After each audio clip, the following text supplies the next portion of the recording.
ಎಲ್ಲ ಟೀಚರ್ಸ್ ಮತ್ತು ಎಲ್ಲ ಸುತ್ತಮುತ್ತ ಎಲ್ಲ ನನ್ನ ಅಣ್ಣ ತಮ್ಮಂದಿರ ಅಕ್ಕ ತಂಗಿಯರು ಈಗೆಲ್ಲ ಕೃಷ್ಣೇಗೌಡರು ಭಾಳ ಚೆನ್ನಾಗಿ ಕಥೆಗಳ ಮೂಲಕ ಏನು ವಿಷಯಗಳನ್ನು ತಿಳಿಸ್ಬೇಕು ಅನ್ನೋದನ್ನು ನಿಮಗೆ ಹೇಳಿದ್ದಾರೆ. ಇನ್ನೂ ಜಾಸ್ತಿ ಏನು ಹೇಳೋಕೆ ಹೋಗಿಲ್ಲ.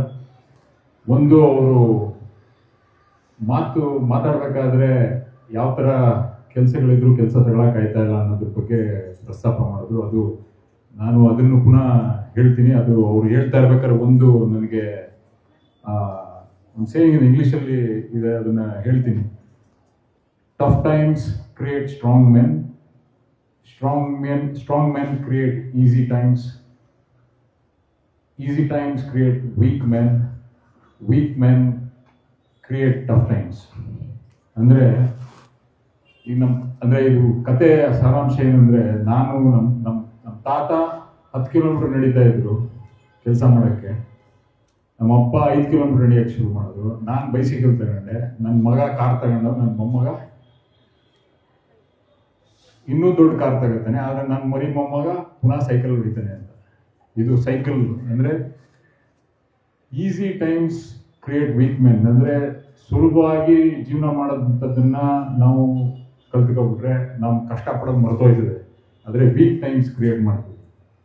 ಇದನ್ನು ಯಾಕೆ ಹೇಳಿದ್ರೆ ನಾವು ಹೇಳ್ಬೇಕಾದ್ರೆ ಇದು ಜ್ಞಾಪಕ ಬಂತು. ಯಾರಾದರೂ ಇಲ್ಲಿ ಈಗಾಗಲೇ ಪ್ರತಿದಿನ ನನಗೆ ಇಲ್ಲಾಂದ್ರೆ ಒಂದು 5 ರಿಂದ 6 ಕಾಲ್ಗಳು, ಫೋನ್ ಕಾಲ್ಗಳು, ನಾನು ಎಲ್ಲೋ ದುಡ್ಡು ಹಾಕಕ್ಕೆ ಹೋಗಿದ್ದೆ, ನಾನು ಎಲ್ಲೋ ದುಡ್ಡು ಕಳ್ಕೊಬಿಟ್ಟಿದ್ದೀನಿ, ಸೈಬರ್ ಇದಕ್ಕೆ ಫೋನ್ ಮಾಡಿ ಅಣ್ಣ ನನಗೆ ದುಡ್ಡು ಬಿಡಿಸ್ಕೊಡಿ ಅಂತಾರೆ. ಏನು 1,50,000 ಅಲ್ಲ, 10 ಲಕ್ಷ, 20 ಲಕ್ಷ, 30 ಲಕ್ಷ ಎಲ್ಲ. ಯಾಕೆ ಅಂತ ಕೇಳ್ತೀನಿ, ಇದು ಯಾಕೆ ಮಾಡ್ತೀವಿ ಅಂತ. ಯಾಕಂದ್ರೆ ಮಕ್ಕಳಿದ್ದೀರಿ, ನೀವೆಲ್ಲ ದೊಡ್ಡವ್ರು ಆಯ್ತಾ ಇದನ್ನ ಯಾರೋ ಹೇಳ್ತಾನೆ, ನೀವು 1 ಲಕ್ಷ ಕೊಡಿ, ಇನ್ನೊಂದು 3 ತಿಂಗಳಲ್ಲಿ 5 ಲಕ್ಷ ಕೊಡ್ತೀನಿ ಅಂತಾನೆ. ಯಾರಾದ್ರೂ ನಿಮ್ಮ ಹತ್ರ ಈ ತರ ಕ್ವಿಕ್ ಮನಿ ಮಾಡ್ಕೊಡ್ತೀವಿ ಅಂತ ಬಂದವರಿಂದ ದಯವಿಟ್ಟು ದೂರ ಓಡ್ರಿ. ನೀವು ಕಷ್ಟಪಟ್ಟು ಸಂಪಾದನೆ ಮಾಡಿರೋ ದುಡ್ಡು ಮಾತ್ರ ಶಾಶ್ವತ ಆಗಿರುತ್ತೆ, ಇನ್ಯಾವುದೇ ದುಡ್ಡು ಶಾಶ್ವತವಾಗಿರಂಗಿಲ್ಲ.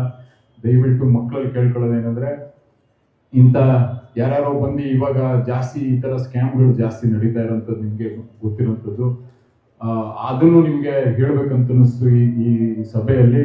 ನೀವೆಲ್ಲ PUC ಮಾಡ್ತಾ ಇದ್ದೀರಿ, ಇದನ್ನ ಇನ್ನು ಮುಂದೆ ಡಿಗ್ರಿಗಳನ್ನ ಮಾಡಿ ನೀವು ಕಾಲ ಮೇಲೆ ನೀವು ನಿಂತ್ಕೊಂಡು ನಿಮ್ಮ ಜವಾಬ್ದಾರಿಗಳನ್ನ ತಗೊಳ್ಳೋಕ್ಕೆ ತಯಾರಾಗ್ತಾ ಇದ್ದೀರಿ.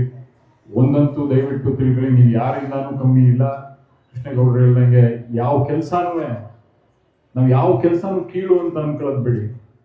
ಯಾವ ಕೆಲಸ ಸಿಗ್ತಿದೆ ಕೆಲಸ ಮಾಡಿ, ಕಷ್ಟಪಡಿ. Hard work is the only way to success. ಯಾವುದೇ ರೀತಿ ಏನು ಶಾರ್ಟ್ ಕಟ್ಸ್ ತಗೊಳಕ್ ಆಗೋದೇ ಇಲ್ಲ.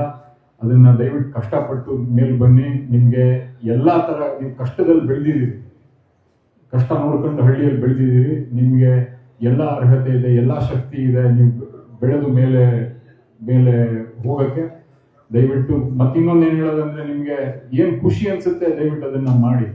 ಈಗ ಅವ್ರು ಹೇಳಿದ್ರು ಇವ್ರು ಹೇಳಿದ್ರು ಅನ್ನೋದು ಒಂದು ಕಡೆ ಇಟ್ಟು ನಿಮ್ಗೆ ನಿಜವಾಗ್ಲೂ ಖುಷಿಯಾಗಿರೋಂಥದ್ದು, ನಾನು ಈ ಕೆಲಸ ಮಾಡಿದ್ರೆ ನಾನು ಖುಷಿಯಾಗಿರ್ತೀನಿ ಅಂತಂಥದ್ದು, ಅದನ್ನ ದಯವಿಟ್ಟು ನೀವು ಮಾಡಿ. ಅವಾಗ ಯಾವತ್ತೂ ನಿಮ್ಮ ಜೀವನದಲ್ಲಿ ನಾನು ಈ ಕೆಲಸ ಮಾಡಿದ್ರೆ ಅನ್ಸಿಕ್ಕಿಲ್ಲ, ನಾನು ಖುಷಿಯಾಗಿ ನಾನು ಹೋಗಿ ಬರ್ತೀನಿ ಅನ್ನೋದನ್ನ ನಿಮ್ಗೆ ಅನ್ಸುತ್ತೆ. ಎಲ್ಲ ಚೆನ್ನಾಗಿ ಓದಿ ಇನ್ನು ದೊಡ್ಡ ಮಟ್ಟದಲ್ಲಿ ಈಗ ಏನು ಕಲ್ಚರಲ್ ಪ್ರೋಗ್ರಾಮ್ ಮತ್ತೆ ಕ್ರೀಡಾ ಚಟುವಟಿಕೆಗಳು ಮತ್ತೆ ಈಗೇನು ಸಿಲ್ವರ್ ಜೂಬ್ಲಿ ಕಾರ್ಯಕ್ರಮ ಆಯೋಜನೆ ಮಾಡಿದ್ದೀರಿ, ಇದು ಏನು ಡೈವರ್ಸಿಫೈಡ್ ನಾಲೆಡ್ಜನ್ನ ನಿಮಗೆ ಕೊಡ್ತದೆ.